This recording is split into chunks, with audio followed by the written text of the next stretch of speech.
Hello, I am Jason Ward from MakingStarWars.net, and this is Rob. Did you just kick me off the cast? When I go to start the show, I have to put us both out. I just put me in, said hey, and then put you in to say hey. Yeah. So it's the price of 1080p. That's the price for progress. So we both saw Batman. You saw Batman. How was your screening? Yeah, how was it? I know a little bit. You said a little bit, but so we got insane COVID rates out here, so I had to go 30 minutes out to another town where their rates are really low, right? Mm-hmm. Not because they're doing well, they just got all of the COVID early. Okay. They actually had the highest rates, it's just now they're super low.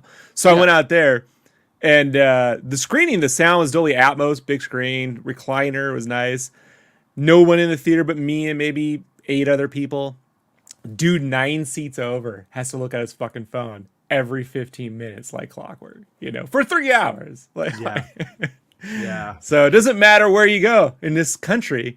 People just have to fucking look at their phone no matter what. They need to. I'm waiting for a Batman movie where right in the middle of a crime, Batman goes, hold on. Yeah. Why that should happen. Batman, no, somebody else is doing it. The Batman just punches them. That'd be great. But yeah, Jim Gordon, and he Venkmans him. Stop with that. So I've obviously only seen it once because it just came out. But we had to sit in row B, which is the second row. So pretty much in the very front of a huge screen. We had the recliners and everything, so we were able to recline back and see it. I do feel like I lost a little bit of the action, a little bit of the kinetic flow of the movie being so close with it so wide. So I do feel like I want to see it again to maybe get more of that, that experience going. But I also didn't really feel like it was that movie where it didn't feel like this was about getting off on violence.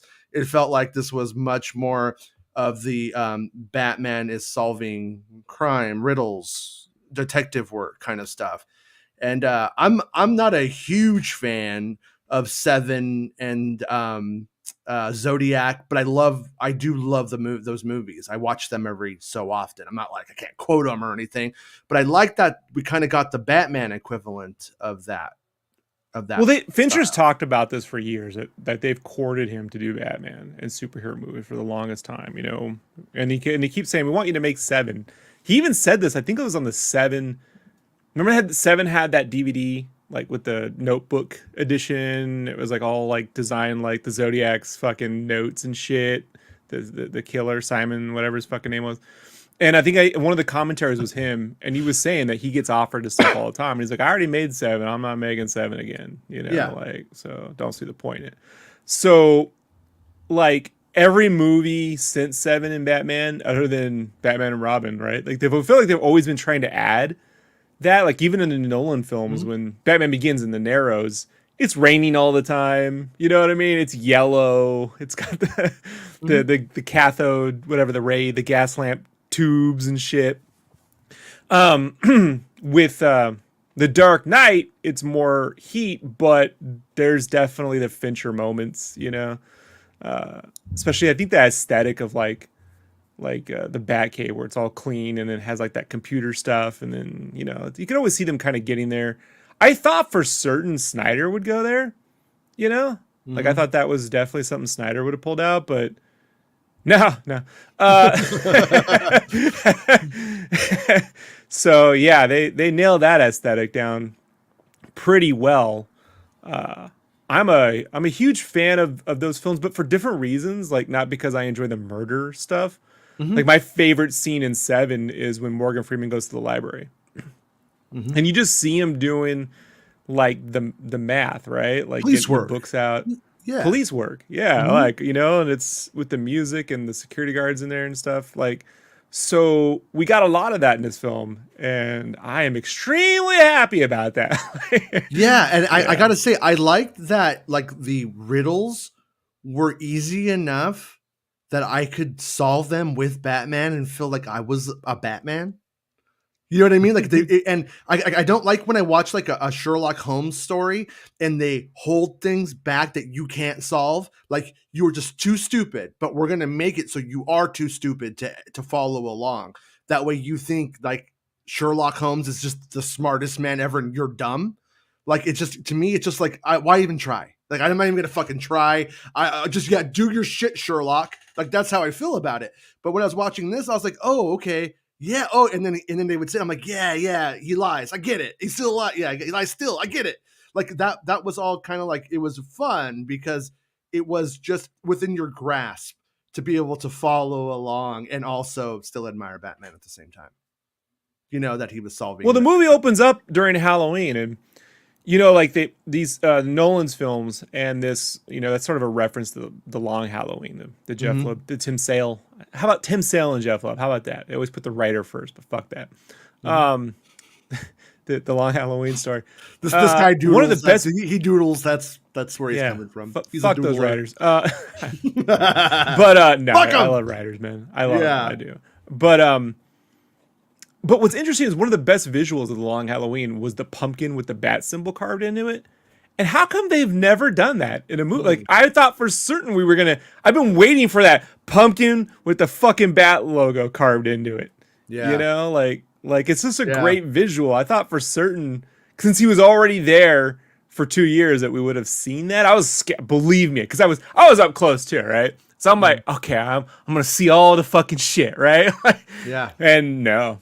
Yeah. No. So, but really cool. The opening. Arkham Knight did that too. They had the Long Halloween stuff in it. Like, you know what I mean? Like that part of the story. Opens up a diner with the pumpkins and shit. Yeah. It's just a great visual, man. It's just so fucking cool. I don't know. But the opening dialogue, I mean, that's right out of Batman Year One. I mean, I could finish the sentences. Like it's a warning. Like I'm like, let me hear it. Let me hear it. It's a warning. Like, alrighty. Yeah. Good job. Yeah, I don't think I necessarily have always met eye to eye with what people think Batman is or who he is and stuff like that.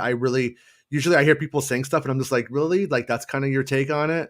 Like I don't really. I mean, I could have saw Ben Affleck being a great Batman. Like I'm like, yeah, okay, I can see it, sure. But I also never thought like that's like Batman to me.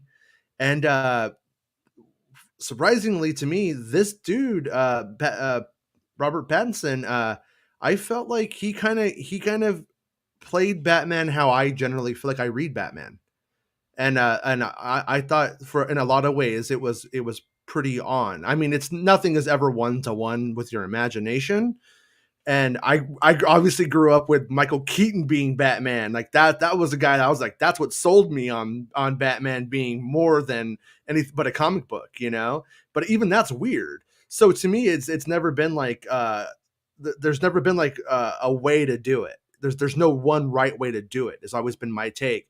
But I feel like this guy, he fucking nailed it for me. I was really like, that's kind of generally how I wanted my Batman to act.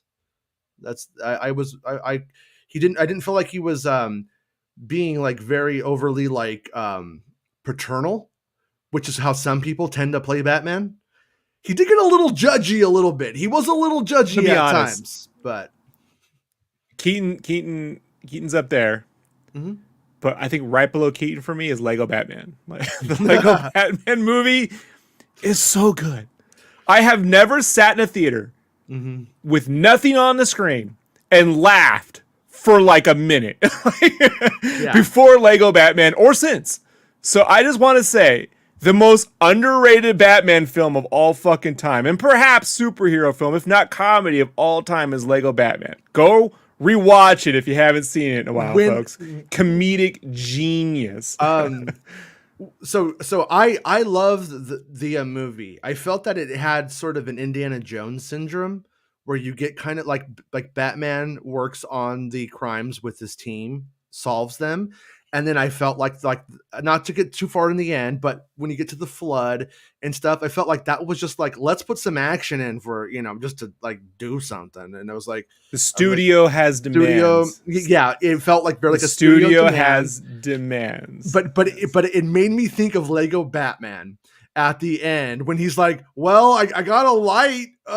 Follow me this way, I guess. Like, it felt like don't touch me. And then they're like, Batman's just kind of like helping people, like a little bit like, hey, go that way. And I was just like a little bit like, there's something about this just doesn't feel like it's on compared to the rest of the movie. But that was really my only gripe about the whole movie, where I was like, like, what are you guys doing that? If they had done I that like a the bunch, transition of him helping people. He's not helping anyone other than saving them from getting the shit kicked out of him or killed by individual gangs up to that point. So I like that. I think the hero wanting to save his villains was masterfully done in Spider-Man Far From Home, or No Way Home, whatever. Which one? Too many homes in those titles, my friend. Yeah, they're all the same. Homecoming, I remember, because they moved the home, but then they kept the home in the same place with those two things. Yeah. So, but I thought it worked well. I'm a little bit of a mark for that these days. Given that we've lived through COVID, I don't know, we're teetering on World War III. You know what I mean? I'm watching people getting their fucking homes blown up and legs blown off now on Twitter every fucking other day. So, like, I think more than ever, if in a really dark film they can end it with, hey, by the way, fucking help people, like, I'll take that message, Yeah. Oh, yeah. No. Yeah. For sure. I mean, it was just yeah, it just that stuff happened, and I was just like, I guess, it's like you're trying to put an action scene at the end of Zodiac, and it's just kind of, I was afraid of really that. Yeah, I was afraid of it because it's in the trailers, and that was a part of the movie. I was like, man, they're gonna blow up Gotham again, and I just, I'm tired of watching them blow up Gotham. I thought what he did with that part of it that I liked was they're fighting a bunch of copycats. You know what I mean? Like.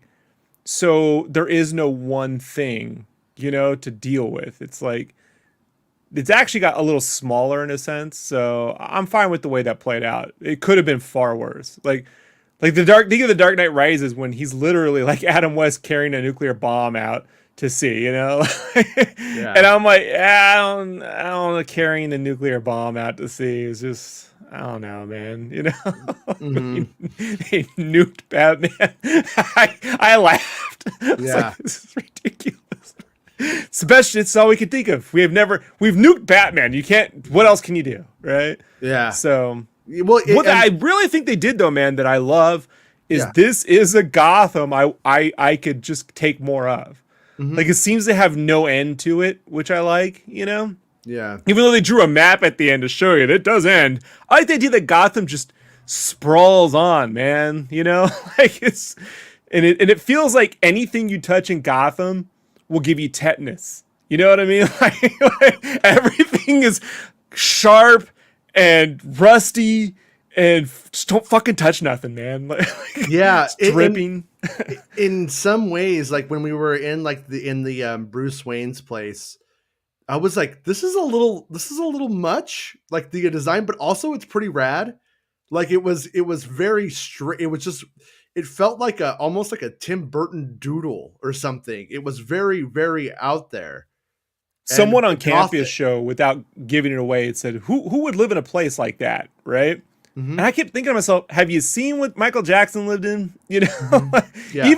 Even on Brett the Hitman Hart's documentary, he had like a clown in an electric chair in his house. Like, when you got money, you have weird fucking tastes. And they said something about his mother that maybe puts that more into context. Like, yeah, she had eclectic tastes. Well, yeah, when we get into that side of it, like, one of my favorite parts retroactively about Batman 89 is the fact that it opens up, you think it's going to be telling the story of his parents, but it's the story of a different kid. And Batman is actually out there stopping that shit from happening again. And then we do get the story of his parents, but it's like a scene. And then it involved the villain as well, in the Batman 89, which I thought was good script writing, honestly. And which Jack Napier is the one who blows his parents away. But then after that, like, it just becomes so overblown in future projects. and they cannot stop talking about his fucking dead parents. And I was just like over it. I never wanted to see it again. And even the Joker, we were laughing at that the other day. That last Joker film was like still gets in there. But this one, I thought they were smart about it. They were like, enough. But let's. It's still important to Batman's character. It still defines who he is and why he is in some ways. So how do we make it smart? And I thought that they did that was such a smart way of handling it, and it related to the villain. I had money down that they might pilfer a take from the original script for Batman Returns. Mm-hmm. And the original script for Batman Returns that Sam Hamm wrote. I almost said Bob Gale. I'm like, no. Sam Hamm. Can you imagine if your name was Sam Hamm? You'd feel like a fucking Cat in the Hat character. All right, but it's definitely not a stage name. So, right? You wouldn't choose that. No, so I wouldn't. But it involved the Penguin and the Catwoman looking for a treasure. There was this, apparently Gotham was looted way back in its founding, and the town was bailed out by the most wealthy families, one of them being the Waynes. And this treasure, this robbery, was Penguin figured out where it was. Turns out it was buried underneath Wayne Manor. And because the people that robbed Gotham was Bruce Wayne's great-great-great-great-grandfather, and the other fucking, like, the Cobblepot was one of them. So Penguin's, Penguin's descendants, right? Like Arkham, whatever. It was these people, they robbed this town so that they could then buy it up cheap. And that's how they made their wealth. And so Batman had to deal with this idea that his fortune was built on stealing, right? that all fortunes are. No one becomes a billionaire on accident or goodwill, right? That money came from somewhere. Right. So for one brief second in this film, I thought they were going to do it. Because they brought up the Arkhams and the Waynes. I'm like, yeah. Still pretty good, but that's the one that... I mean, the idea or the concept that he was trying to protect his family. I mean, that's the tale as old as time, trying to protect your family, and then shit gets out of hand. And it was like a mistake, and he has to deal with the fact that his dad isn't Anakin Skywalker. He's Darth Vader in a way, a little bit, but it's not too bad. It was done okay. I was like I said, I was pretty happy with the fact that how they dealt with the backstory. I got, because if it was just cut and dry what we've been getting for the last whatever amount of years, I would have probably checked out of the movie and probably never got back not got back into it. Probably would have checked out, and I probably would have had a hard time reconnecting with the film and never got back in. And same with Uncle Ben from like the Spider-Man films. Like, people were dying to see Uncle Ben die again for some reason. I'm like, we've seen this, man. And the Martin Sheen one was ridiculously bad. Like I was there for that. It wasn't good. Yeah. Don't stop killing it. Find something else. And they did. They found something else to do. I don't want to say what that was, but same here. We don't need to see it. Like, if I need to sit through Krypton exploding one more fucking time, we're done with that one.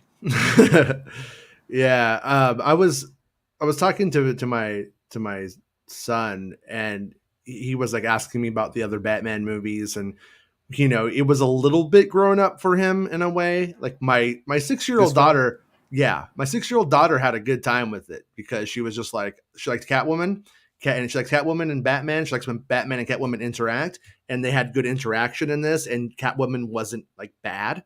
Catwoman was the ally. That really worked for my daughter. My son, at the same time, we came to the conclusion that he wants Batman to be a ninja, and that there wasn't enough Batman ninja. And I was like, and I'm the opposite. I don't really need Batman to be a ninja. I don't really need Batman to be very realistic, even, to be honest with you. And but as we were talking about it, he started asking me about, like, Batman Returns, because he had seen them, but he was like, why do you think Batman Returns didn't work? And I was like, that's a good question, because I told him I thought Batman Returns is still the best looking Batman movie of all time. That Gotham Snow look, I just think is the coolest looking Batman of all time still. That said, in Batman Returns, they introduce two villains. It's the first time that they do that. Batman 1 just has Joker. Batman 89 just has Joker. And then you have both characters clearly defined and you get to play them out. When you get to Batman Returns, I don't feel like Penguin or Catwoman get enough time to fully be actualized and resolved. So I feel like Batman Returns in the end actually just bites off more than it can chew and doesn't actually deal with it in a way that I found satisfying even as a child. And this movie, while it's 3 fucking hours, manages to put Catwoman and Penguin, you know what I mean, and Riddler in it all at the same time, and I felt pretty and happy. Falcone, and they finally pronounced his fucking name right. Yeah. Damn Nolan films. I love them, but that's the one I was like, it's not Falcone, it's Falcone. Like, what is going on here? Like, I've been in the room with Jeff Loeb and Frank Miller. I've heard the fucking names said. Whatever. But yeah, and all of it felt like they were dealt with adequately. So while the movie is long, I don't fault it. I didn't have any problem with the length, man. Yeah. Like I sat there going like, I could just keep watching this. Yeah. You know, like I did feel like maybe I did. There was one point where I was like, I'm glad I'm seeing this in the theater. It's really fun seeing this in the movie theater, and I'm glad I'm seeing it. But there was a point where I was like, this also could have been a really great HBO series too. Because at the length that it was at, I wouldn't have minded if it had kept going and there was more, and that's just what it was. But that's not a slight. That's not a slight at all. That's just me going like, yeah, okay. Well, they started development of this in 2016. They lost a year because of COVID, so 5 years to turn the movie around. You know, I'm giving them the year as a break. Mm-hmm. I don't want to wait another 5 years though, man. You know, like my hope is that they get it out within 2, I guess 3 tops, but even 3, man, it's like in 3 years, like one film every 3. I know some people are like, hey man, what if it's really great? I'm like, yeah, it's hard. Mm-hmm. It's really, you can't, we're not in that world anymore. I mean, you're going to get an Avatar movie every other year starting this year now. You know? So it's and that was kind of, I was thinking about this. I was like, if they could have made a really expedited hour and a half movie, you know what I mean? It's like a really like just tight hour and a half movie without half the content. So I'm almost treating it like we got Batman 1 and 2 of the series, and the fact that it was 3 hours and then it dealt with so much. I'm like, so that's kind of my personal take on and silver lining to the whole thing. I'm like, if it does take a long time, I feel like I got about 2 movies worth of content out of it for the most part anyway. But what'd you think of the Catwoman performance? And the Kravitz was perfect. I mean, she's Batman Year One's Catwoman. Yeah, I mean, 100%. Even the mask. The mask was the thing that I was always like, I get what they're going for. I own Batman Year One in many forms. The leather-bound, signed by Frank Miller version. I got the absolute Year One slipcase. You know, I'm a big fan of it. Mm-hmm. So I got Frank Miller tied up in my closet right now. You can't get out. That's how he likes it. Mm-hmm. You don't know that, but that's how he prefers it. Mm-hmm. So I'm a fan. I think she could have just had goggles or something though. Like halfway through the film when she's wearing the outfit, she's got the whip. May as well just give her. She's putting down on the visor on the little helmet. So I just think those costumes, like, it's hard to get like a kid excited about an action figure where there's a sock on their head, you know? Yeah. I get in the beginning, right? But by the end of the film, give her the goggles. It's not a hard thing to do. So, but she's brilliant. Yeah, she's perfect. Yeah. I thought I never had a big problem with what's her name? Is it Anne Hathaway? Was that her name? Anne Hathaway? Yeah. I liked it. Yeah. She's the only thing about the movie I really liked. Actually, I didn't have a problem, but I actually felt like boy was she boring after I saw this one. I was like, you know what? She really was boring by comparison. Man. It's not her. Sure, it's the script. Sure. Yeah, I'm not blaming Anne Hathaway herself, but that depiction of Catwoman was boring. And and not trying to do like a hot take, or anything like that. But like on the Nolan Batman films, there's like stuff I do like. I like the Dark Knight like overall, but the first one and the third one, I kind of just don't really need them. I don't really. They're not movie. They're movies I own, but they're not movies I really go back to unless I'm really feeling like making a great Dark Knight sandwich. That's the only reason why I do it, And I've this Batman is the Batman I've been waiting for a long fucking time. Like How did you feel about the Nirvana stuff? Because it's done like twice, right? Like in the film. Like talk. Ready? I'm Jaquino. All right. Yeah, I actually liked it, and that's why I brought up this picture a little too earlier. I was laughing because this was the poster I had as a teenager in my room, and I don't know if they've ever specifically said that, but that is clearly where they got the idea for this Bruce Wayne. That version of Kurt Cobain with the eyeliner fucking just is that's where they decided that's how they decided to make Bruce. And I saw some people here and there talking about how like Bruce there was no Bruce, this Bruce is not, and whatever. And my take has always been, I don't, Playboy Bruce is so fucking boring. It's an act. I get it. I don't need it. Playboy Bruce is the Neil Adams Bruce. Like Okay. that's the 70s, early 80s. I mean, that goes away in 1986. Like, so after 1986, you got the Miller Batman, then you got year one Miller Mazzucchelli, you got Tim Burton, Mm-hmm. and that sort of defines Batman for a long time up until I'd say when Jim Lee came back and he tried to like integrate the Neil Adams and the Frank Miller into one thing. And I think that's the modern Batman fans sort of associates Jim Lee's clean cut Playboy, but also the Miller. At night he's Miller Batman, but during the day he's, the dapper Neil Adams Bruce Wayne. And I'm like, I always believe in equivalent exchange. Like, no one can be the best of all worlds. Something has to give somewhere. Mm-hmm. Like if he's being Bruce Wayne, great. That means less Batman. But if he's being Batman, that means less Bruce Wayne. He can't. There's no way you can ever ride the line between the two or balance it perfectly. And so it's unrealistic. I think that worked for a video game, wherein you want to give it everyone the chance to play roles, to role play. But in stories, it doesn't produce the best result. And I would say, even Affleck, like I liked Affleck's Miller Batman, but when Affleck is like in bed with a hot chick, I'm like, that ain't the fucking Miller Batman. It's rolling in bed with a hot chick. That's Neil Adams shit. Like, yeah. Well, that's my take has always been, and my reading of the character or the version of the character I like or how I like to understand him is that Batman that's who he really is. Obviously Bruce Wayne is simply the guy he plays to get by. And it's like, so I don't pay really taxes. Yeah. And you know what I mean? And all that kind of stuff.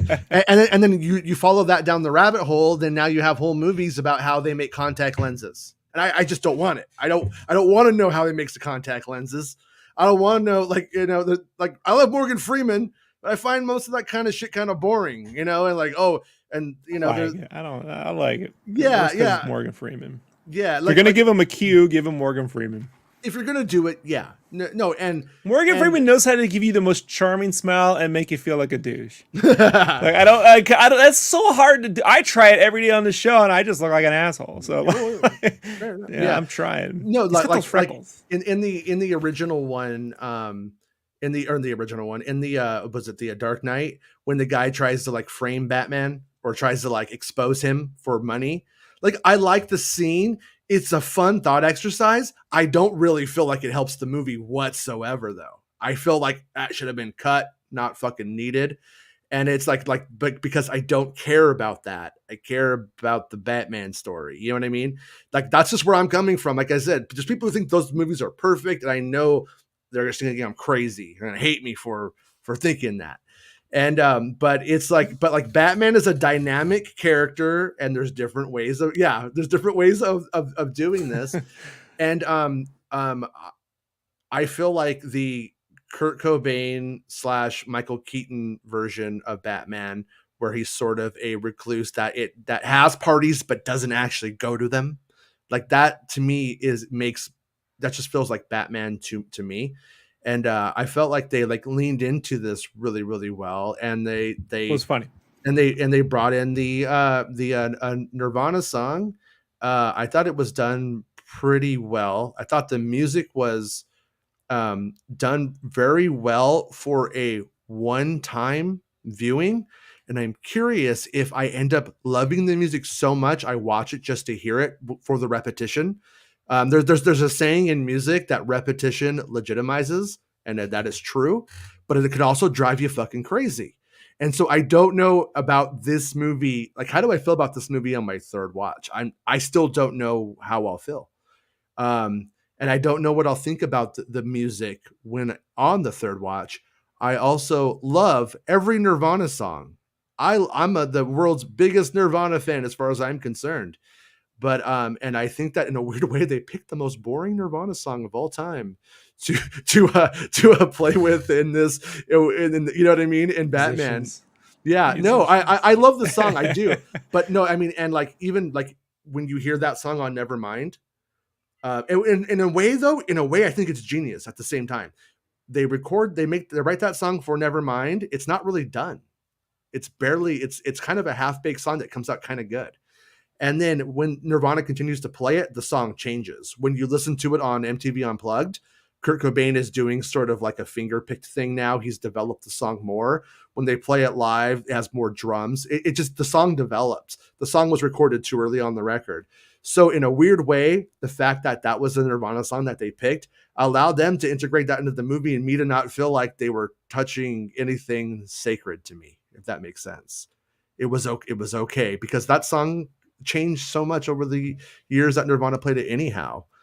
So yeah. And then another part of me is like, wow, it's kind of weird that a bunch of fucking comic book dorks are going to be listening to Something in the Way all the time now.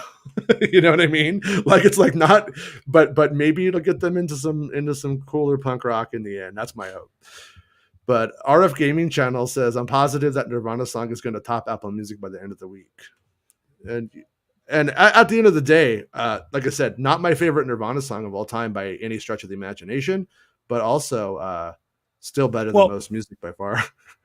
The other day on the cast, I brought up The Crow, and you're like, does it hold up? And you said something about how you feel that a lot of 90s films are just edgelordy. I'm like, well, you don't get much more edgelordy than this, my friend. And the fact that they threw in a 90s song to complement the edgelordy, it's like, well, there you go, my friend. Like, yeah. You like edgelord shit, that's such a modern term, right? We just called it. In the 2000s, it was emo. And in the 90s, it was goth, right? Well, like that was I guess, term. yeah. Before that, punk, right? Like, I guess what I mean is like you're trying to push it into a place where the parameters of good taste are being challenged. But like you watch The Professional today, and you're like, you're not really doing it. You're just kind of trying too hard with. I don't think. Yeah. I don't think many do, but The Crow is genuine. Okay. It's not a fake thing. Like Wayne's World was, I haven't seen it in years, so was shot by the director. She was that one who did that crazy heavy metal fucking documentary. Is that who did it? Yeah, something like that. I'm man, I'm not good with names. They're actually showing that metal this month at the Harkins theaters. I might go see Wayne's World again. Go. Yeah, she's amazing, and the only reason she didn't come back for the sequel is Mike Myers fucking told her to cut shit, and she was like, nope. Yeah. And I'm like, she was right though. I know, you fucking idiot. I mean, Wayne's World 2 is a colossal step down from the first film. Yeah, I still love it, but it sucks. It sucks good. Yeah. But The Crow is something quite, that first film it's Alex Petraeus or whatever his name, just never hit it since, so and it predates 7. And the look of The Crow is 7. I mean, it's Blade Runner, right? Like it's raining all the fucking time. Yeah, instead of neon, they paint. Instead of neon in The Crow, they do fire, right? Like it's the fire stuff, right? The pillar, the oil, the wet, the crow flying among the model sets. I'm surprised we didn't get a shot like that though. In the Gotham, I was waiting for that one of the bats, like instead of the Crow, we'd be flying with a bat. Like if bats are just flying around Gotham and shit, you know. I assume at some point we'll get a shot like that if Matt Reeves Oh, keeps and it you up. fucking asshole! When I saw the movie and he's revving the engine of the Batmobile, I just thought Bob Lazar because of you. You Me too, fucking piece right? of Come on, look, shit. let's be honest, dude. Like Bob Lazar's, I did too. When he did, I'm like, that Yeah. motherfucker put a fucking jet engine in his own car, dude. How fucking metal is that? Yeah. There's only one the only guy who's ever really come close to Batman is Bob fucking Lazar. That's Batman. You know, he looks like Paul Dano, but you know, like but I'm not just. But I mean, just to be critical and to consider everything. I do have to say I love the concept of the Batmobile. I thought that I liked the Batmobile. My kids got the little Batmobile poster from Little Caesars when I got them the Batman pizza. And I was like, you know what? I think I fucking love this. Actually, it's the opposite of the '89 Batmobile. That was my favorite Batmobile. Probably still is my favorite Batmobile. But I'm like, this is fucking cool. Like I'm actually kind of into this, like Road Warrior Batmobile. And then, but in the movie, I don't think they did enough. I kind of wanted a little bit more from the Batmobile. I would Batmobile. agree. I kind of think it could have had a little bit better of. I think especially Of with a the moment. flood, there was something there that could have been done to bring it back. You know. Yeah. It's also a thing in the film where it's like, you know, to be a little critical would be. I have very so if people just want to know, I don't think we came as if it was out of 10, I gave this like a 9.8 out of 10 Okay. for me. I would, You know, I would give this a very solid 8, and I don't believe that a 10 exists for the record. So like a 9 is like the highest I would ever give, and so I'm like 9.9 is about as high as I give, and I guess it's only a couple things where I'm like, yeah, and at the same point I'm like, well, anyone else go fucking make a film and try to get close to anything like this, we'd all fucking fail, and, you know. Yeah. But it's like I'm watching the Penguin drive like a fucking Mazda, you know what I mean? Yeah. And like the Batmobile, which has a jet turbine in it and can, you know, like is like struggling to keep up. And I get shit's in the way, but I feel like, all right, you know, shit's in the, but like George Miller would have figured out a much better. Honestly, like I go watch Fury Road and just see how they construct all the chase sequences, you know, like, and you go, the whole thing's a chase sequence. Yeah, not really. It's a road movie, but when the heat is on, there's real like, you know, choreography and I never really know where anything. I would say the geography of all the scenes in the film is really good, but the chase sequence is one where I don't know where they're going or where Penguin's going or why. Like even when he gets in the car, it's like Penguin's about to kill Selena or something, and he's like revving the engine at him. I'm like, just fucking run him over. like I don't. I felt like they were trying to figure out a place to put the car scene and didn't have that nailed yet. Like I suspect the next Batmobile sequence in the next film, whenever they get around to it, will be 10 times even better. Because what I do like about it was compared to like, let's look at the Snyder film when he gets that car sequence where he drives through a boat. Looked like a giant. It looked like a PS3 video game. Yeah. A really good PS3 video game, but compared to the Nolan stuff, which was a physical fucking vehicle, right? So like when the Nolan Tankmobile, when that thing's crashing in between cars, it's fucking hitting and beating up real fucking cars. Yeah. You know, so which I like. The CGI car, I'm not a fan of. I'm just not. It moves. The weight is weird. So with this, it's great. It's just like give it something to do. Like Penguin should have had those twins. Should have been like chasing him on the backside with flamethrowers or something. You know what I mean? Like like another guy is in fucking vans or he calls in and they're coming at him from the front, right? And like trying to like take him or hit him with something like.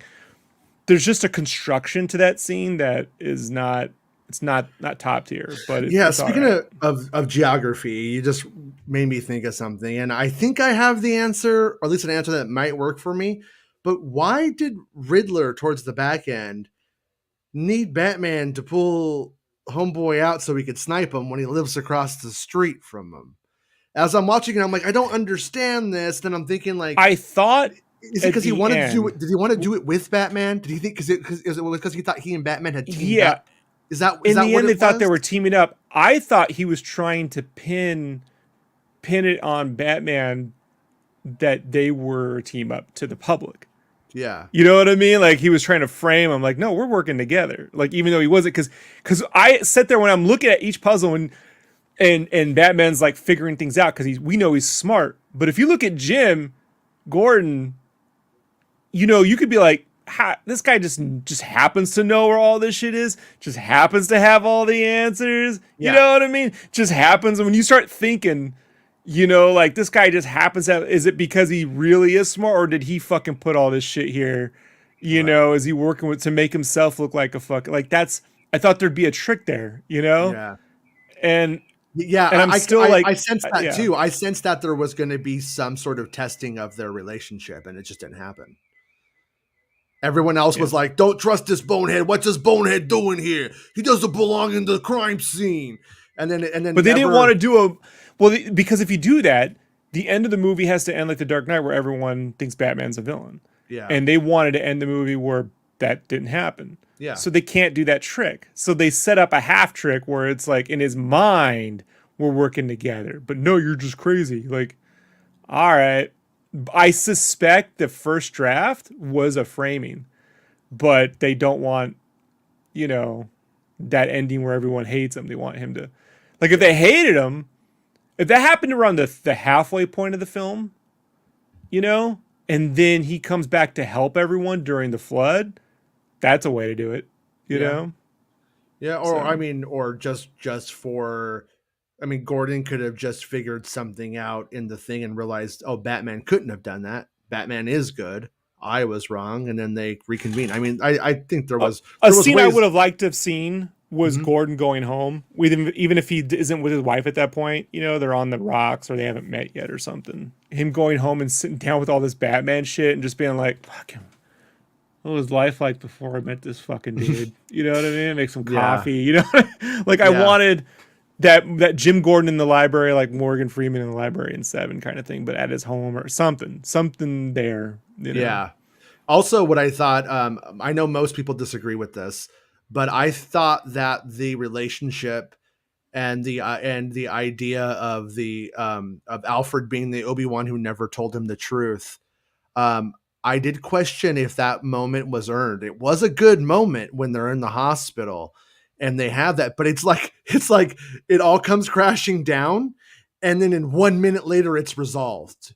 It was like they introduce it and then they resolved it so fast. You can't complain, Jason, that you know everyone knows the origin of Batman and then say, well, the movie's basing that you already know the origin of Batman. Yeah. For that to work, because everyone knows the origin of Batman for that to work. Like no, and that's where I started. That's where I started to go. Like the emotionality of the moment with him, and that like where I was like, I had to question if it was earned and if it was the right way to do it. I had some sort of reaction to it where I wasn't trusting it when we seen the movie once. If this were the reboot, if this were the reboot we got in 2005, I'd say no. But because we already had that Nolan trilogy with all the Alfred stuff and Bruce Wayne, you know, all the way from a kid to the day everyone thinks he's dead, then yeah, we're past this by now. Yeah. I felt like we either needed less. I felt like there needed to be even less Alfred than there was, or there needed to be more. I felt like they implied Alfred was the Penny, what's his name, Alfred Pennyworth, who's like the spy protector guy who becomes the butler to actually protect the family. They like say it and stuff like that. And so I thought that maybe there should have been more with Falcone, like in him or something that really made it tighter. And I did like when he's like, I wish I knew, I don't know. I kind of like the ambiguity of I just don't know if he was the one who did it or not. I don't know. Like that was kind of good, but also like I said, it resolved so fast that I was like, I'm curious. And I'm curious of what I think when I watch it again.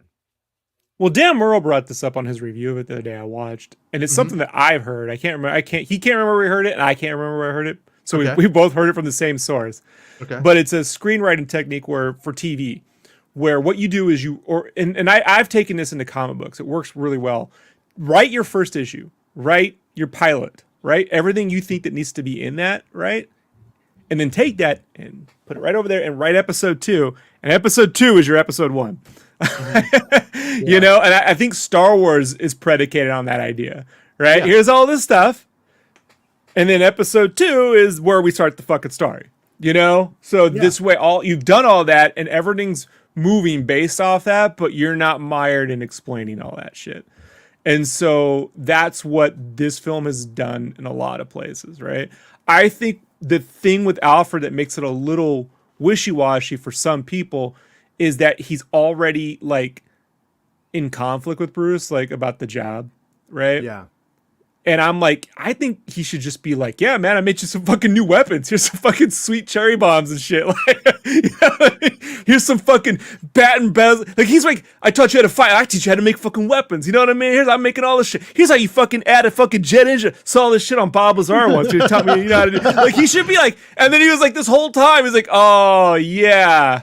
I've been trying to really protect you because I failed so fucking hard. You know what I mean? Like, I've been overdoing it kind of. Like, there's the thought there too, you know? Yeah. But I suspect there's about another hour's worth of material and at least 20 minutes of it's been cut out the film. Because Matt Reeves said his first cut was 4 hours. I imagine there's an awful lot of Alfred stuff on the editing bay floor. Are they editing? Are they dangling the 4-hour cut is going to be a thing on release? He says no, okay. but it ain't his call. I don't care. Yeah. You know, he gets final call on the film, but when it comes to home release, that Warner, if they don't make their money at the theater, I guarantee you it's coming.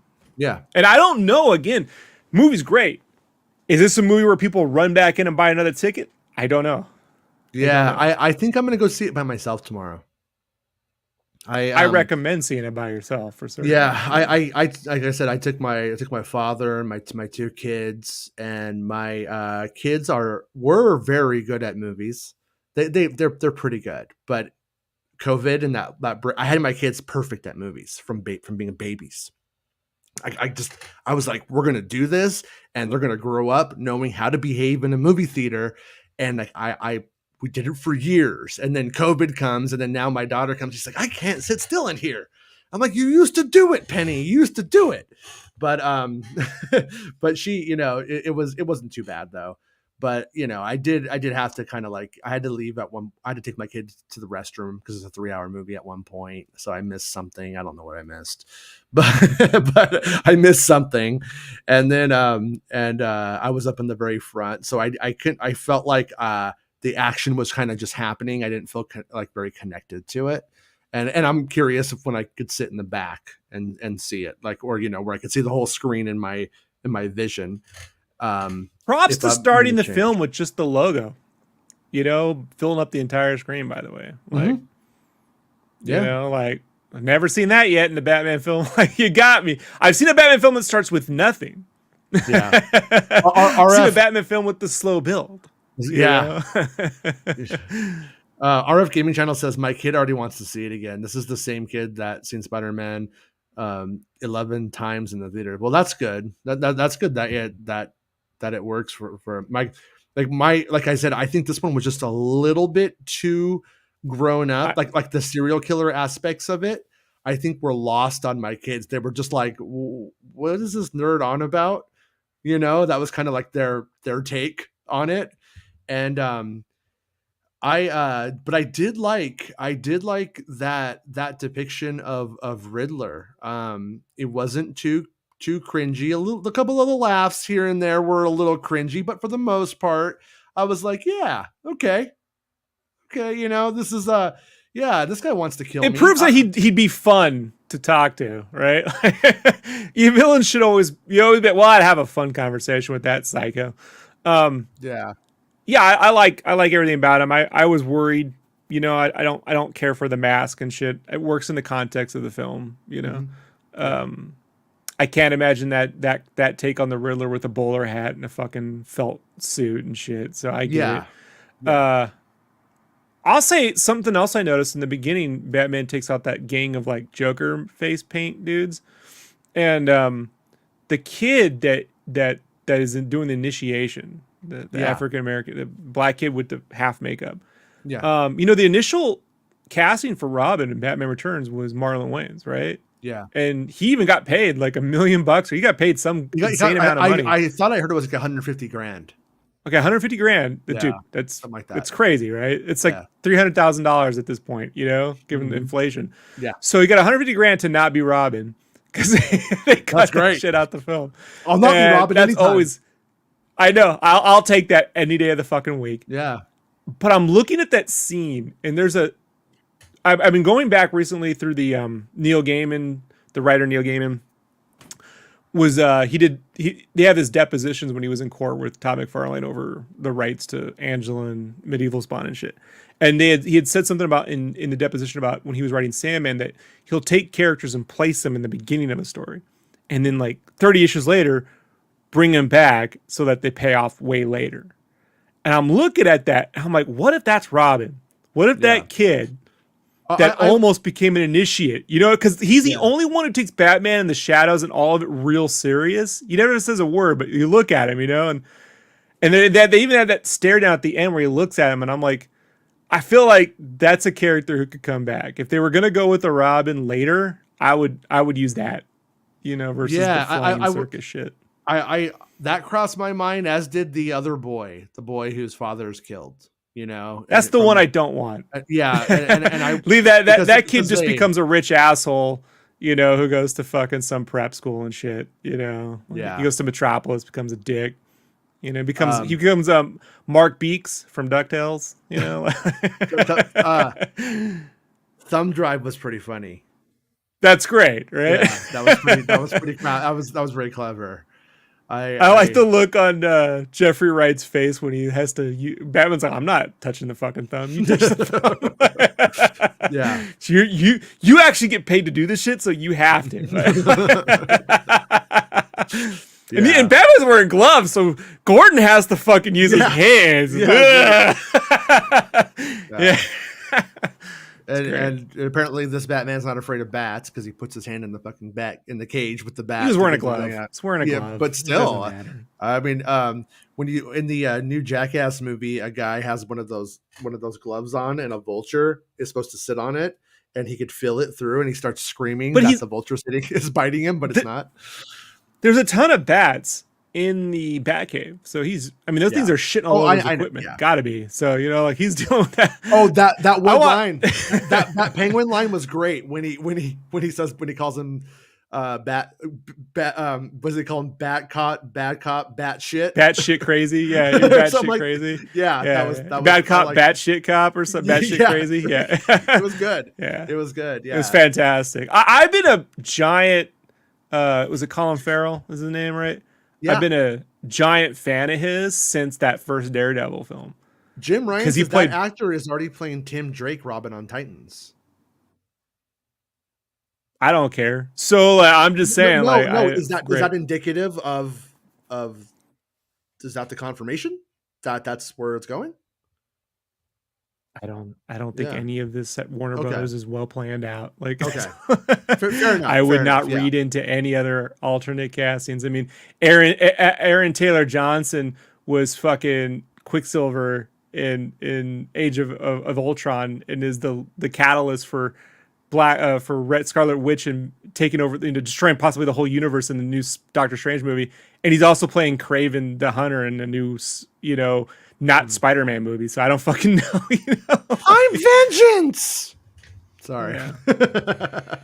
Hi, I'm vengeance. Oh, man. Oh, would you want some pancakes with that vengeance? Yeah. I don't know why I can do hype. It's so fucking. My impersonations suck. Not that they suck. It's just they're for all the kind of shit no one cares about. And I keep meaning to comment on. Johnny says, I was hoping for a bit more True Detective season 1. Wanted a more self-destructive Batman, but I'm nitpicking. And what I thought was strangely effective about the movie is I sense that in the character and in that Batman, even though I don't feel like it actually did those things. So I feel like we're seeing one step forward, two steps back. The next film is two steps back. Like like he ends on a, hey, I get something else now. There's something else I can do here. And then you get to the next one, you're like, yeah, that went horribly fucking wrong. Helping people got worse. You know what I mean? Like now they expect me to be fucking everywhere. When I was just a shadow, they didn't think I could be. They thought I could be anywhere. Now that I'm a man, I'm not doing enough. Like there's, like you can't put one of everything in one film. Yeah. You just can't in one story. Like the self-destructive Batman ain't Batman Year One. Yeah. That ain't Batman Year One. Like self-destructive Batman is The Dark Knight Returns. Yeah. Yeah. Or one of those stories where he's mourning the loss of Robin or something like that. I don't know if they would even go that way with this, but yeah, he definitely this Batman is more this guy than Ben Affleck. Just saying. He's certainly not doing well on the fucking stress meter. Yeah. I assure you, if you put this Batman under a psychiatric fucking evaluation, they're not telling you he's not self-destructive. Yeah. He literally is. Look at his body. He's fucking scraped and bruised. He doesn't do anything else but this. He's as self-destructive as it gets. When you watch Gus Van Sant's Last Days, which was like a loose Nirvana film, they really did play a lot of the movie just like that movie, which is what they said. He said it was kind of inspired by it. And it's like basically you have the Kurt Cobain character looking at people, and people talk to him and say very mundane, normal, everyday life stuff. And he just looks at them like, do you know what I'm fucking dealing with? And he doesn't say anything, but you understand. You understand what the guy's dealing with and where he's at, and he's in this place. And so when they say it, it's just like the fact that they're saying that stuff is very alien. And they took that quality and they kind of had it. Like a lot of times he does not respond to people. People say things to him and he just does not connect to them. And you don't even necessarily understand if he's even thinking about what they're saying at that point. I relate to this. Like, yeah. This is the most social I get. My wife looks at the show and goes, who is this person? Because outside of this, I'm telling you, that is how I move through the world. You know? I understand. I'm very much not this outside of, it's, but I liken that to my conversations, just how we get along. Mm-hmm. If we didn't get along the way we do, I assure you this would not be a lively conversation. Right, yeah. No, it's true. That's why I'm hoping to see in future installments that he does have that, but he only has it with Alfred, right? Like he had to like Alfred mend that knows relationship him. first. Yeah, like they get each other, so they're able to. I got you some nunchucks and some firecrackers and some brass knuckles from Chinatown. He's like, Alfred, it's insane. You can't use Chinatown. We don't do that anymore. It's not. They do it in Batman Arkham Knight. Also, there's Otisburg as well. Is the night. I fucking love Otisburg, by the way. Me too. It's a little small. The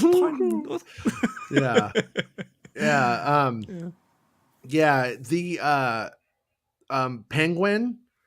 I gotta say, my take. I always imagined them doing a Penguin like this Penguin. My take was always a little bit more like he is like a politician. I always thought they would have went that way with him.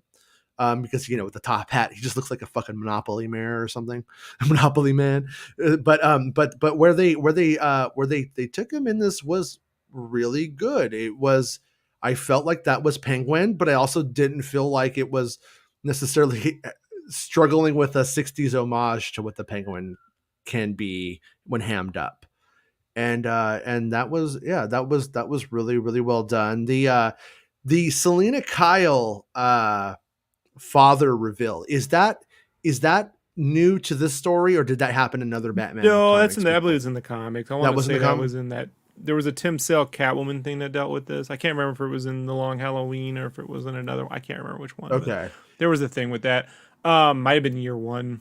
I haven't reread these stories in a while, so these days I just look at the art and study, storytelling, but I do break out the books every so often. I would say the thing that worked the most for me was something that I've told you I'm the biggest fan of, in any storytelling, especially movies, is when there's a transference where I feel like I am the character. And with this movie, I think the second that scene where he's talking to Gordon and he punches him was the one that the clip I told you about where it's weird because they're doing that snarl like talk. I still don't understand why they did that. I think he was trying to play like they're arguing or something. I don't understand. But the scene's great. I don't, it works in the context of the film. Out of it, it's just weird. But when he runs through there and he gets up there and he gets to the top of the building, he's like, oh, fuck. Well, prep for this. Boosh, bat suit. And I'm like, I felt like we're right there. We're with you, buddy. You know what I mean? Like, Yeah. We're leaping off that shit. You know what I mean? Like, they did a really excellent job of putting you into the front seat, so to say, and it's not just taking a camera and flying down with them. It's that whole bit, and I think the film does a really great job of doing that, making you feel like you're walking with him. You're looking at the things he's looking at, as opposed to watching people do that, that's not an easy thing to do, by the way. Yeah. Shooting yourself up like you're with adrenaline, like you're Kurt Cobain. Okay. So heroin? that's the other thing too. Was that Venom? Like, because in the Legends of the Dark Knight series, I started reading Legends of the Dark Knight. I get with issue 1 after Batman 89 came out, but eventually they got to this one when Steve Oliff was coloring. He had digital colors. I was like, "Ooh, this coloring is amazing," but it had to deal with Batman taking this green or yellowish serum called Venom to keep. How does a Batman keep himself going every night? He has this fucking shit that gives him fucking. It's like a steroid, basically. It gives him. Yeah. But it made him nuts. It gave him temporary abilities, and when he did it, it's yellowy. And I looked at it, I'm like, is that shit Venom? Because he doesn't bust it out the whole fucking film. Like, that's a weapon of last resort. And I know, like, someone could say it's in the military, we have the shit, if you ever get hit with anthrax, he goes to take it and fucking shove it in your leg, and it's like a giant syringe and shit, and you don't get superpowers from it. You just hopefully... prove it. It gives you... Prove that you don't. It's basically... It's like speed. It gets your heart to beat super fast and hopefully flush the shit out of your body. Okay. That right there looked like Venom to me, Okay. Yeah. So, like, if I had to put the Easter egg in it. Yeah, he did take the adrenaline, if you will, and then he does, he needs it. He juices, if you will, does his heroin, if you will, and then he starts beating the shit out of the guy. They're beating the shit out of him, and then they have to be like, whoa, you need to stop. Like, they have to stop him because he is kind of crazy with it. So it doesn't sound unlike the concept necessarily, but I guess this reminds me of what Neil Gaiman says. You pepper a lot of stuff, and so that way, if you need it later, it's there to pull from. Yeah. The trick with that is, I think JJ does that, only he makes it see everything. When he does that, he makes it all seem really important and then never does anything with it. Yeah. Like, that's the thing. Like, they don't have to do with that in the next film. They don't have to do that in the third film, but if this Matt Reeves wants to stick around for 4 films, it needs to come back, eventually. Wait, are they saying that? Are they saying that? No, but I'm just giving how he stuck around with 2 8 films, and I'm certain, if there was more to do there, or the studio was willing, he would have done more, kind of thing. And this just goes back to interviews that I remember him giving around that time, on Jeff Goldsmith's Q&A, and he had him on for that, But I gotta suspect this dude's up for 3 films. I mean, just given the nature of the way the contract that he worked out with him, initially. Yeah. So, he fucking takes his sweet ass time. I think people don't understand. He's talked about his writing process. He disappears, and he writes, and he disappears from the studio, and he writes and works with whoever he's writing with, and then turns in shit and doesn't fucking he feels no studio pressure. He doesn't care. Like, I am certain that he negotiates a really well-made contract before he gets into anything. And the way I can sort of prove it was when he got signed, they were still talking about Ben Affleck. I mean, he was still signed up to write and direct that movie. And I think this was like 2 competing projects. And I think the Matt Reeves thing won out simply by virtue of the fact that they got him in contract, and they probably couldn't lock Ben Affleck down to a contract, Yeah. Like, I know it sounds weird, but sometimes those things don't happen in the order you think they do. There's always conversations or intentions, and then when it's time to like commit, well, I don't know, maybe I don't want to. I had a theory in my head as I was watching it, because I do remember this one. I remember when I first heard that, I was like, "Oh, cool! That guy's going to make a Batman movie." And then I'm like, "Wait, but they're doing the other Batman movie?" I'm like, "Oh, this sounds like they just don't know what they want to do." But They didn't. afterwards I started theorizing. I was like, maybe the fact that that one was doing all that shit, they were like, "Yeah, you can do the opposite," and that just allowed this movie to do the things that it did. And Well, I'm so glad. a few months from now, we're gonna get another Batman. Yeah. Oh, and Desmond, what In you the think, Flash man? film.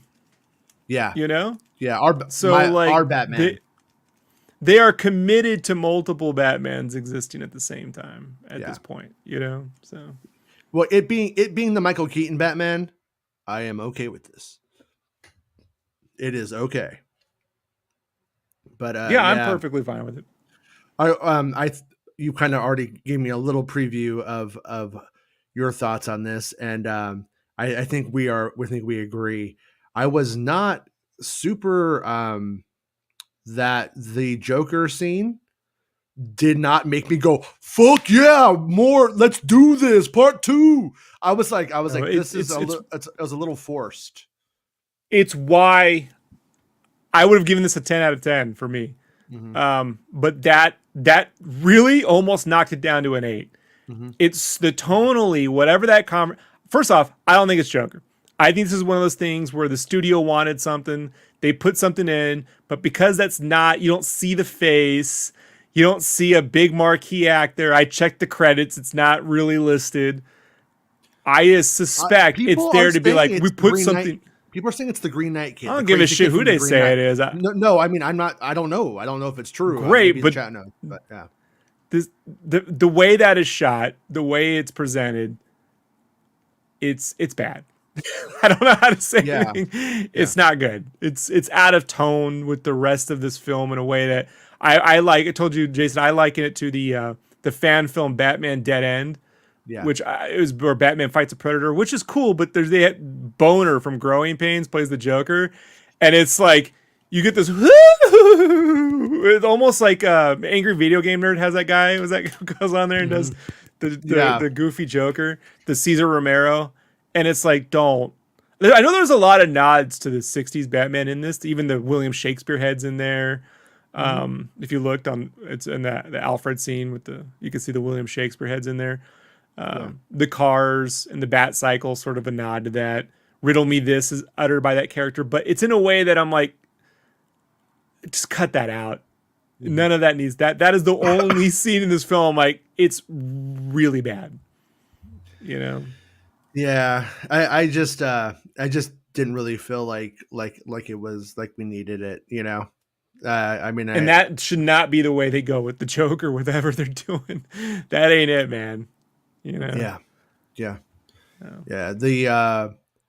I kind of felt like it may have been better to have killed the Riddler in this one. I'm more. Given that he had all those copycats, Mhm. right? He had 500 people. I assume those were the orphans Well, that no, he was that was with, no, right? no. It was his 4chan friends. He has I know. 500 of them, and only 10 show up. That was the comedy. It was very Yeah. realistic. Yeah, it was very realistic. So, but given that there were copycats, you could have killed him and still had another Riddler. You could have had more Riddlers. You know what I mean? Like, Yeah. wasn't dependent upon that one guy kind of thing. The way they set Right. that up. So, yeah. Yeah. Yeah. They. Man, I am excited to see it again, and I'm curious if I love it on my second viewing or not. I think my second viewing is going to be very, very telling about my relationship to the movie. But I did leave that on one viewing going like, that was a fucking good Batman movie. And I pretty much dug how they handled stuff. And I've never necessarily been somebody who feels like Batman needs to be dark and gritty, and the darker the better. I'm not really that kind of person, because that stuff tends to actually just become vapid. which is how I feel about the Zack Snyder stuff. I just feel like it's pretty empty. For me, it's very empty, and there's just nothing there. And this one, went that dark, gritty way, but I felt like there were actual the characters were still people. We were talking about this recently with like Star Wars. You need to tell human stories, kind of stuff. And I felt like they did a pretty good job of. Sometimes it was basic, but there were human stories in it, and that goes a long way. And they could stop blowing up Gotham now. Sure. Yeah. Done with it. We've been in no man's land, Rob. I don't care about fighting for the fucking. We done it. Get it. I guess just get. Some things just ring as studio notes, and that's just such a studio note thing. Gotta have a big disaster at the end. Like fucking don't. Like so fucking stupid. Yeah, the idea with the new mayor or whatever, that stuff. I was just like, I don't know why this is actually in the movie. It really didn't feel. I guess. I mean, I didn't hate it. I don't have a problem with it, but like it ends up being a flood, and then they kind of just pull them out of the flood. Like, well, they're extra characters. They're extra characters that you don't have any relationship to. Like that particular character is just. She's saying all the right things. Sure. She's doing all the right stuff. It's a relationship that we don't have any connection to in the film or out of the film. Yeah. So it's a character that they made up. So I don't, and if they didn't make it up, it's so esoteric, it doesn't matter. It's like when my friend goes, Vicky Vale was in the fucking comics. I'm like, no one remembers this. It's not Lois Lane. It could have been any fucking person. It wouldn't have mattered. Yeah, I'm playing. I'm playing the Batman game with my son, and you're able to unlock concept art and these like character bios, and it says the first issue. It was very adorable because he thought, oh, so and so shows up in Batman #71. I'm like, no, son, that's not a hashtag. That's number 71 because he's 8. He doesn't know. So it was cute. And yeah, that's funny. But I never would have thought that way. In my entire life. And it's completely a viable mistake. It made complete sense to his reality. But anyways, there's like all these Batman characters, and like, oh, this Batman character came out in like 1949 or something, and you're just like, okay, but really, they Alexander Knox was completely made up for the movie, but Alexander Knox was a character I gave a shit whether he lived or died. Yeah, kind of thing, because they humanized him. She's not really a human in the film. Had she been Gordon's wife, and it was like his wife has decided to run for mayor, and while he's they're trying to clean up the streets both ways, then it could have given them a private moment at a dinner table where they, is she? Maybe she's corrupt too. Maybe she isn't. You know what I mean? Like I don't know. Like there's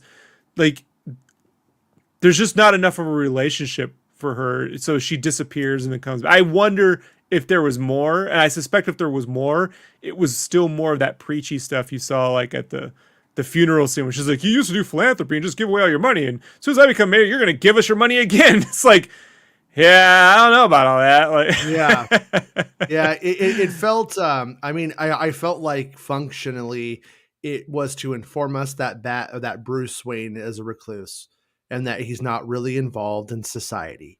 And I was like, okay, sure. And so as that was happening, but then by the end of it, I started to feel like, is she, I don't think that's what they're doing, but I was like, is she supposed to be, I mean, if she feels like functionally in the story is as a Harvey Dent, she's meant to be like this other version of what Batman can do and the other way of going about it legitimately.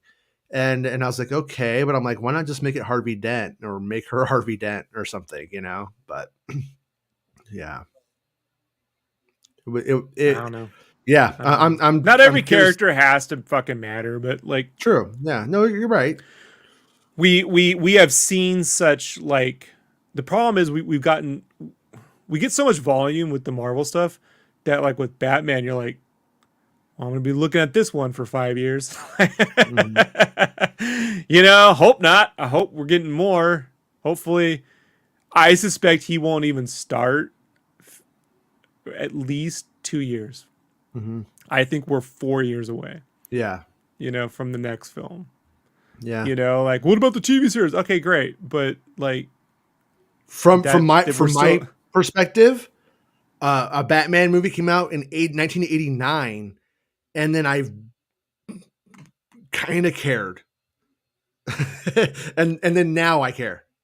So if I have to wait 5 years and it's as good You're as this one, nuts. I'm I okay was with waiting it. forever for Batman Returns. I followed everything. No, no, me too. I've seen them all in the theater. Like I watched, but No, it's I'm saying like, the making of. Like yeah. I was following the making of every like Mhm. Star Logs, whatever I could get my hands Oh on. You know, no, there no, I was. wanted Batman Returns to be like great. You know what I'm saying? And I loved when it came out. I saw it a bunch of times. I just knew that something was just kind of like off about it. Something was just missing, I and I do was like, wish they would do a 6 episode thing with just Bruce, something low key mhm. in between the films on HBO Max, and do the big film. Yeah, You know what I mean? Give other directors a chance to come in. Like stagecraft was used during his film. Give him some stagecraft. Let him do some minor stuff in between Pattinson. But, Pattinson may not be, oh, I only show up for the fucking film. I don't know. I imagine he plays ball. Like he seems to be a he guy seems like who, a pragmatic fellow.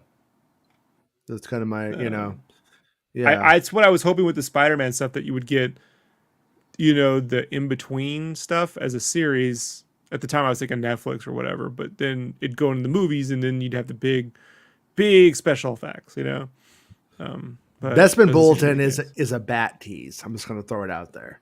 It comes as I just got him seeing it and then doesn't tell us what he thought. I do think though, man, like this Batman Mhm, and the Netflix Daredevil would team up nicely. mhm. Yeah, you know, yeah. I'm still on about the fucking Joker. I was like, I thought this would have been a good opportunity for them to have used the Joker from the Joker movie. That's not part of the other Joker stuff. I was like, why don't you just connect those ones? Because I liked I don't you didn't really like the Joker movie that much. Is that right? Were you not that into it? I think visually it's stunning, and I really like Joaquin Phoenix's performance. Mhm. Fundamentally, it it it just served as a Batman origin story. I Yeah, can't get past this. It's a Batman origin story. yeah, Had he killed Bruce Wayne, you know what I mean? Found out that he was the illegitimate son of the Waynes, and then it was firmly rooted in its own universe, a universe in which there would never be a Batman and just the madness. That's some shit I'm down for. But it does this milquetoast fucking thing at the end where I'm like, where was the studio note? It says you couldn't kill the kid.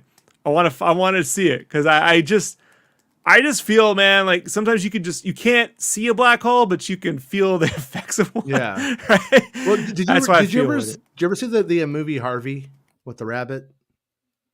James Thurber's my favorite writer. Okay, like My Life in Hard Times. yeah, You know? I like what they do in Arkham Knight, where they kind of have Joker as Batman's Harvey, and that would work so well on screen. I'm Well, that surprised. would have worked in this movie had he already Yeah. fought the Joker, because we have those gangs in the Joker makeup. Mhm. So I assumed he already fought the Joker. But if he was seeing Joker in his head, like what if he had killed the Joker, but he's living with the Joker in his head in the Yeah. way that Peacemaker is living with his dad in his head in a way, right? Like that sort of shit. There's something. You know what I Yeah. mean? We never would have seen before. Like, and then when he goes, you can't kill your own father, Selena, let alone anyone else, because it won't go away. Well, it's because, like he's haunted by shit, like he's a haunted man. Very Oh, Shakespearean. So I have to say the most '90s dude bro thing I've ever seen in a fucking movie recently is Batman going, well, she's leaving, but I'm gonna ride my motorcycle with her while she leaves town. That was such a fucking '90s dude bro thing. Yeah, we're riding our motorcycles together. I was like, you've lost your passion, Jason. You're a divorced man. I was, Right? This is yeah, what happens when you divorce. You oh you yeah, lose that. So I remember I I really lost the love of my life, right? I fucked it up, hmm, right? And I learned the lesson, don't come back. Got into a relationship after the army, and that one I wanted to work, but it didn't, kind of thing. yeah, And I remember it really got to me. It was like the effects of the other relationship were amplified because of this one not working out. And there was this guy I was working with at Kinko's, and I wish I could remember his name because he was a really cool dude, super artsy. He had the Tombstone Doc Holliday kind of thing going, right? okay, He was super cool. But I remember him telling me because he could really see I was busted up about this shit. It was your And Huckleberry. he goes, man. He goes, man, you love someone, and every time you lose someone, it's like when you love someone, all the gates to your soul are open, and every time you lose, it don't work out, each one of those gates closes, and you lose a little bit more and a little bit more. And I gotta imagine after you divorce, there ain't no more gates left. Like he hadn't lost a girlfriend yet. You know what I mean? Yeah. Like when he kissed her, I imagine he might still be a virgin. This Bruce Wayne. No, don't get me wrong. If that Catwoman was like, "You want to come ride motorcycles with me?" I'd fucking ride to 7-Eleven with her. I mean, just fucking smoking. I get where he's coming from, but that was just a very 90s moment. I felt like at least it wasn't them, flying by the Statue of Liberty for 15 minutes with "Can you read my mind?" Can you think of all the things? Yeah, the floating, all the things. I remember even now I'm like, fucking make it end. Just drop her already. Will you drop her? He dropped her finally. Oh, it's going again. Hi, Margot. Yeah, I know. Yeah. But all in all, you're very happy with this movie. You're like, told you 9.8 out of 10, dude. If it wasn't for that Joker scene, like I just want the fan edit that cuts that out. Like so I don't have to sit there ever again. Like that. I'm looking forward to seeing this on my big Bravia, to be honest. I suspect the contrast levels on the screen I was at were not the best. Okay. There was some washy stuff here and there that I don't think was intended. Okay. So that I don't fault the film for that. But yeah, I fucking think it's fantastic. Highly recommended. Don't bring your friends and expect to rock and have a great Yeah. No, it's probably in my top 2 Batman movies right now. We'll see how I feel on my second viewing. So that's why I'm not trying to like jump ahead. I think it's kind of weird to like, compare or to be like, oh, it's better than The Dark Knight or something like that. Like, I think that's like a little bit weird, but I'm a Batman 89 guy. The Dark Knight does that. I was thinking about this the other day. The Dark Knight does, the only time he does it in all the films when you're in the cockpit, so to say, right, is the opening of The Dark Knight, but you're the Joker. When they pick up the Joker, you're there. You're having the heist. You're breaking into the stuff. You're flying across, looking down at the IMAX across the street. You're taking out the whatever. You robbed the bank. That thing, like, I gotta tell you, like, even if you only have one sequence, if you ever write something, folks, put one of those fucking moments in your film where you're in there. And for the love of God, start your film off that way if you can. So the sooner you're in the driver's seat, you know what I mean? You feel like you're there with it, then that maintains the momentum all the way through, Yeah. So, yeah, like as pretty as like the Nolan movie is, like when they're in like those just like giant rooms. I love those shots. I love like those big rooms that he filmed in and stuff. It just and it has a look to it, and I like it a lot. But to me, I just don't connect it to Batman. I'd feel safe in the Dark Knight's Gotham City. The Batman Begins Gotham City, so. But the Gotham City and the Dark Knight and the Dark Knight Rises, I'm not afraid of. Yeah. This Gotham scares the shit out of me in the way that Batman 89 did. That Nigel Phelps, everyone goes in first. No, Nigel Phelps created all the art that we know of that Gotham City. Matter of fact, you could put that Gotham City right in the center of this, and it would almost feel at home. Like it's not that far removed from it. It's just more Victorian, slammed into Times Square. Yeah. You know what I mean? It's like this real Victorian, almost like New Orleans kind of like thing shoved, on top of it's built Times Square in spots. So if you nail Gotham, if you land the world, I will want to go there all the fucking time. And I got to just keep telling people, like, it's so important, especially like in Star Wars or fantasy and any genre-based thing. If you build a world you want people to continue to go to, that's why, not to tear down Boba Fett for the 100 fucking time. I don't want to go back to Boba Fett's world. That palace, that Mos Espa, I don't ever want to fucking hang. I don't care. But if you make a fucking play like that space station, I want to go back to that fucking place. I want more adventures there. That ring fucking place looks gnarly. So they nailed that here, Yeah. When you feel like, you felt like you would get mugged if you walked anywhere there, but at the same time, you kind of wanted to explore it at the same time. I only wish there were Zeppelins. Mm-hmm. I like the Zeppelins with the spotlights in the air, you know? Yeah, yeah, Yeah. same, Yeah. yeah, and did a pretty good job with like it gave us like that he has the extreme tech with the contacts, but I like that it didn't he didn't just become a tech guy like that it just didn't Yeah, keep and he's doing it actually over. working the dials and trying to make it work, and you know, it's clearly not, yeah, Yeah, it's not so far removed, you know, kind of thing. yeah, And it's something I think if Bruce put all of his fucking money into something that he could record everything he sees makes the most sense because hmm how are you ever going to remember every fucking thing? You can't, you know, especially if you're dealing with like cop shit, they're not going to let you take evidence home and study shit, you know, like, so yeah, it's the thing I get the most. Yeah, I mean, and it adds to, but it complements and makes the most sense, you know? yeah, Yeah. I have to say, man, that helmet, all the close up shots, because of the way it seamed and cut into and nicked, really, really works with the extra layer where you go down into the sockets in his eyes. Like it really holds on all the close ups and stuff in a way that I yeah, don't think the trailers did a very good job of selling, you know? Yeah. yeah. I wasn't in love with the suit at all when I saw it the first times. Still don't really like the how the bat symbol is on the chest. Just don't really kind of prefer. He's better at branding than that. That's just my It's take. the abs I'm But not the fan of. The yeah, serrated, I'm not that Telltale video game. I don't care for. But I like the high collar. I like the no, cowl and shit. but it worked. It did work. Yeah. It did. The costume was super effective. It wasn't distracting, and it felt like Batman, and it gave something to the noir quality of it that I don't really can't really put my finger on, but it played well in the noir style world that he was operating in, and Could use some more Tommy guns in this film, though. mhm, I want Penguin to bring back Tommy guns and shit like that. You know, mhm. like as he takes over, just bring some of that Dick Tracy-ness a little bit. You know, like just some of the Yeah. older weapons and shit. Love Tommy guns. Yeah.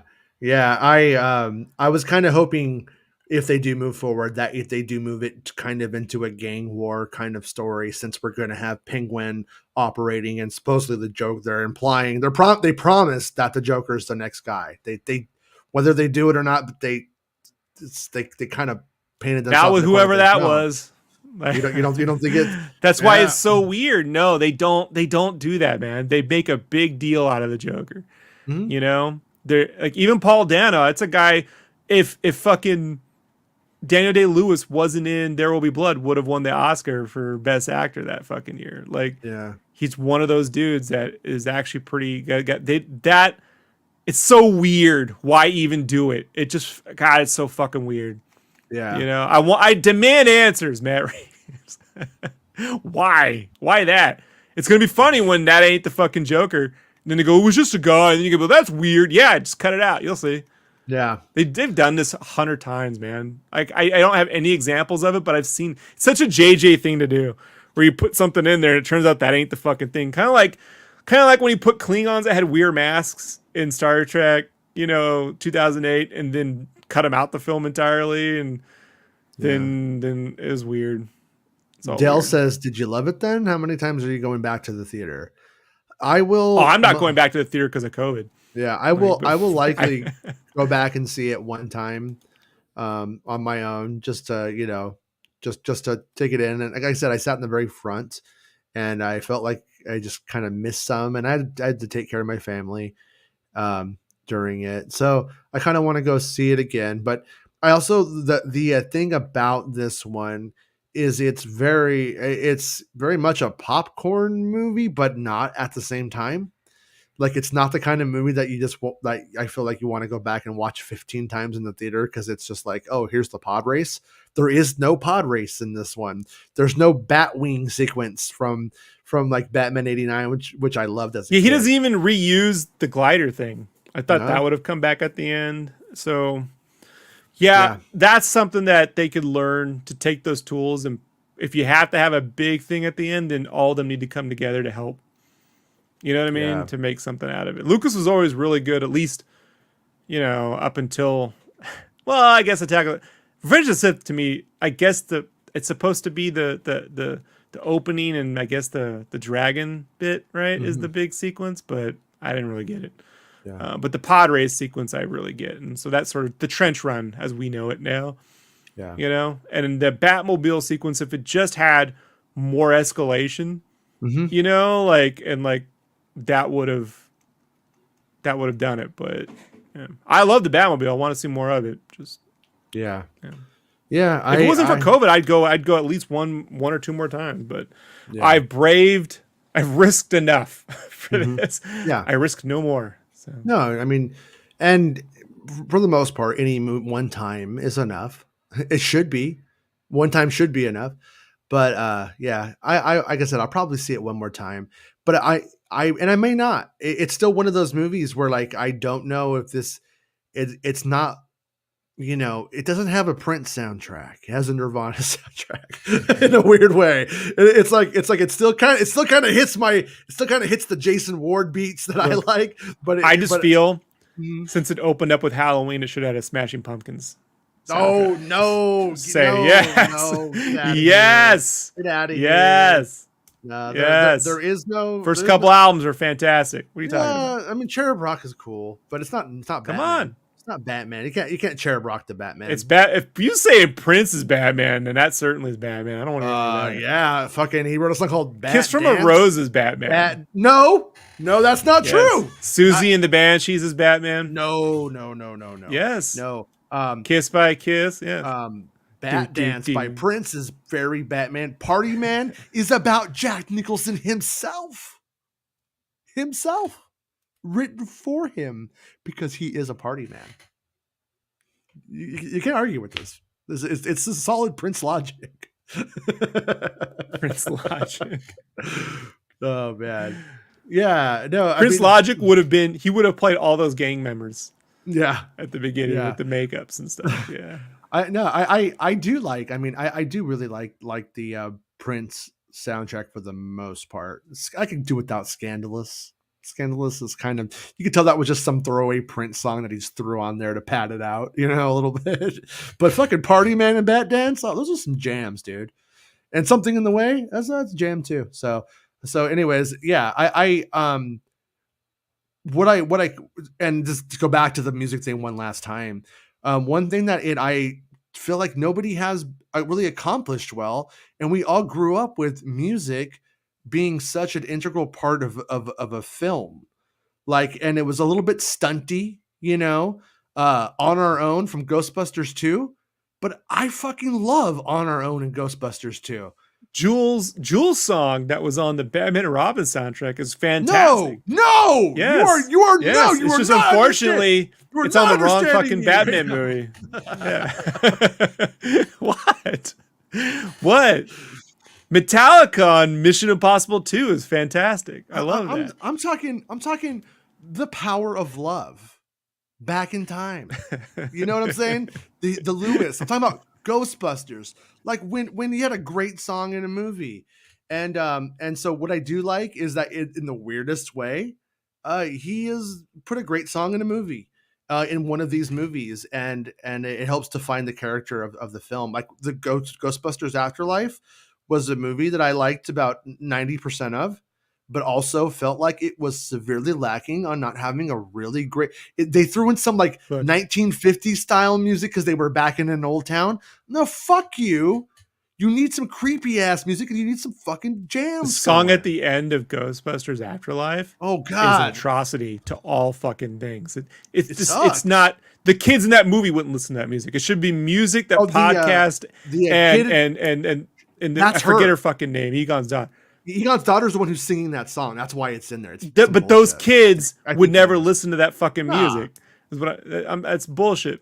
So whatever, man. No, and that's and anyways, but that's what I'm saying. It's like it's kind of weird because we have these people who, for the most part, are coming out of the '90s, which was maybe one of the last really big musical times when MTV still existed. There was a lot of great music that was things. The record industry existed, and this is the first guy who's pulled from any of it. You know what I mean? It's kind of like George Lucas literally But jump started his career by pulling from the music of his 90s. You know what I'm saying? And made his career off of it in the end. if And he had any balls, he would have thrown some Rammstein in there. You know, fuck yeah, yeah, I love no, that. you know what? Throw some White Zombie. That's Thunder How about Thunder some? Kiss How about 65. some green? Oh, by White Zombie. Which one was it? What's that song he does? That badass song. Thunder Kiss 65. No, man. Fucking. There's a song that White Zombie does that I fucking love. And when Jedi Knight 3 came out, I would go online and I would just kill everyone with that song on a loop and just go on a 100-man fucking kill spree. Yeah. I was so good at Jedi Knight 3 online that and I would just play this White Zombie song and repeat and just murder folks. And I would just go in there and just fucking, battle the heroes up every fucking motherfucker. Yeah, I love that shit. Yeah, I mean, I'm a fan of when a really good song is used in a movie in that way, and this happens to be like my favorite band probably. So it was More it was human than human. nice. More Human than human. Yeah. I mean, it's not a bad idea for there there became this really shitty trend. Like when you're like, oh, you're watching AMC's The Walking Dead now by this shitty Starbucks sounding band that we're pushing because we own part of the profit margin on it. And it really did kill that. It really killed the really big I do wish though they had stolen that bit from Iron Eagle, and when he's got that pack on his leg, and when he gets in the Batmobile, he puts on his fucking mixtape. Yeah, with One Vision, let's do it. Yeah, come on, Yeah. it's Batman would listen to music while he's taking fools down. I just believe it. This Batman would. I think this. Yeah, Batman this Batman would. Yeah. Well, any final thoughts on the old Batman here? I highly recommend it. Then when Rob doesn't like stuff, when I love stuff, man, I tell you I love it. That's how you know you get the real Rob opinion. That's why I like talking to you. You never, even when you're wrong, you're true to yourself. That's what I say. And I respect that. You know what I mean? No, I mean that in a joking way, but it's true though. You don't bullshit. You don't say something's good. We're not one of those shows or that we're just go around and say everything is great all the time because it makes people happy. And Dell's right. Guardians of the Galaxy definitely does that right. And I don't know why like Ghostbusters didn't, for instance, and so many movies. James Gunn is a genius. Let's just be honest. Yeah. Peacemaker proves it. Peacemaker proves that the man knows how to walk crazy indie fucking. What was it? What was that? The Super, like that kind of shit. Like, I mean, James Gunn's on a different level, so, but that's why, but I love everything about Ghostbusters Afterlife. I just wish that there was a Netflix series that continued it and didn't go into the big movie. Yeah. Road trip for the series. And then they end up in New York at the end of the series, and New York's the big movie. Like, I just or Jason Reitman and James Gunn should team up and make the next Ghostbusters movie. Solved. 1000%. Although, James Gunn's the perfect fit for Ghostbusters. Mm-hmm. Yeah, the music would be. I mean, because he has very very good taste in music. It's not pretentious. It's good. Like when you listen like a Wes Anderson. And let us a little pretentious. Let us never get a Joker that's. I don't want the Cesar Romero. Caesar killed it. That's his thing. I don't want to go back to that. Mm-hmm. Yeah, I don't want to do it. I if they do, you will see what happens. Yeah, it will not be good. Yeah. I'm not saying it has to be Heath Ledger. I'm not saying that. There's a way you can do something, but it cannot be. It can't look like it ripped from the TV show Gotham. Like I just don't. Like it's not good. Yeah, we've had charismatic, really very solid actors give really really great performances on the Joker, and for your choice to be we're going to roll it back to nothing, just to being a dumb clown. would be a travesty. At the same time, in a lot of ways, these guys who want to go shoot up theaters and stuff have left a bad taste in my mouth about certain depictions of the Joker. I like the Joker movie, but at the same time, the amount of the type of dudes who get off on it, I would like to see something that could cleanse my palate of that bad taste. Does that make sense? Like, I was hoping they would just cast Willem Dafoe. Mm-hmm. You know, have a really old Joker next to a really young Batman. You know, I mean, he was fantastic. I mean, they've played brilliantly against one another in The Lighthouse. You know, he was fantastic in Spider-Man. He still looks great. And when you're in makeup, you always look young. I just need someone who has presence and can scare the shit out of Batman. Okay, how about this?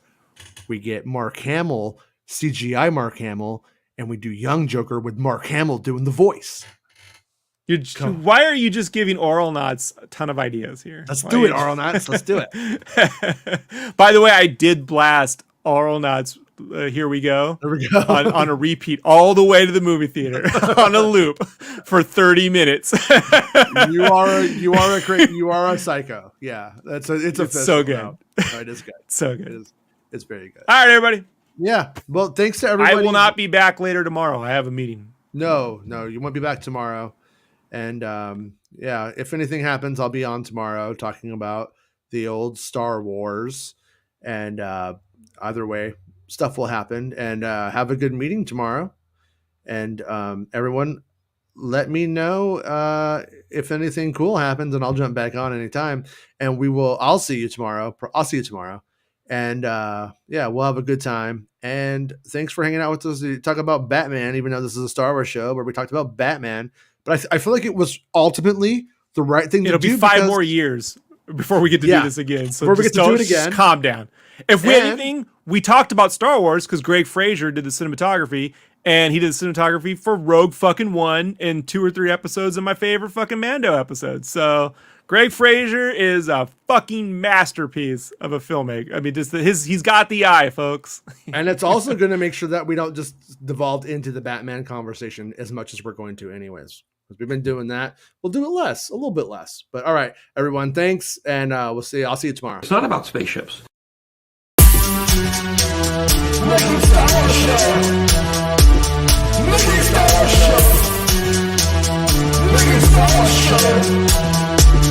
MakingStarWars.net.